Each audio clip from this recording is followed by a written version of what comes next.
दोस्तों, आप सभी का स्वागत है। आज की ये कहानी आपको लाइफ में आगे बढ़ने और सक्सेस पाने का हौसला देगी।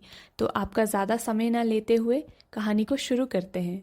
दो दोस्त थे, एक का नाम राम था और दूसरे का नाम हरि था। राम की उम्र 15 साल थी और हरि की उम्र 10 साल थी। दोनों गहरे दोस्त थे।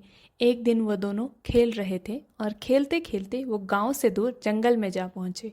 लेकिन उनके साथ भूलवंश ये हादसा हुआ कि जो बड़ा दोस्त राम था वह कुएं में गिर गया।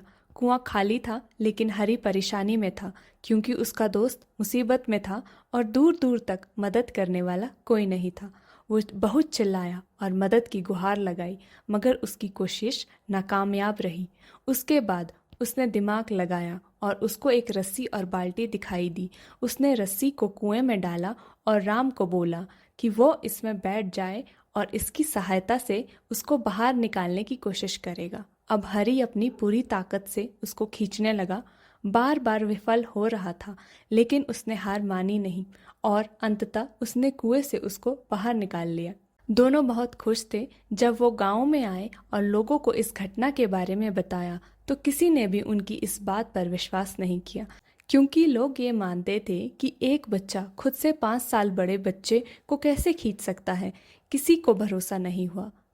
थोड़ी देर में एक बुजुर्ग वहां आए। उन्होंने कहा कि क्या हुआ, ये बच्चे सच ही तो बोल रहे हैं। फिर वो बोले कि बात ये नहीं है कि ये सच बोल रहे हैं या झूठ, बात सिर्फ इतनी सी है, ये बच्चा ये सब कैसे कर पाया, इसके अंदर इतनी ताकत कहाँ से आई। उन्होंने कहा क्योंकि वहां पर इस बच्चे को ये कहने वाला कोई भी नहीं था कि तू इस काम को नहीं कर पाएगा, इसलिए जो ये कर रहा था इससे विचलित नहीं हुआ और इसको विश्वास था कि ये कर पाएगा और इसने कर दिखाया। अगर वहाँ कोई और होता जो इस बच्चे को ज़रूर बोलता कि तू ये नहीं कर पाएगा तो शायद वो ना कर पाता, लेकिन उसने कर दिखाया। बस यही मर्म है कहानी का। लोग आपको गिराएंगे, नीचा दिखाएंगे, आपको कमतर आंकेंगे, लेकिन आपको लोगों की बातों को नज़रअंदाज करना है।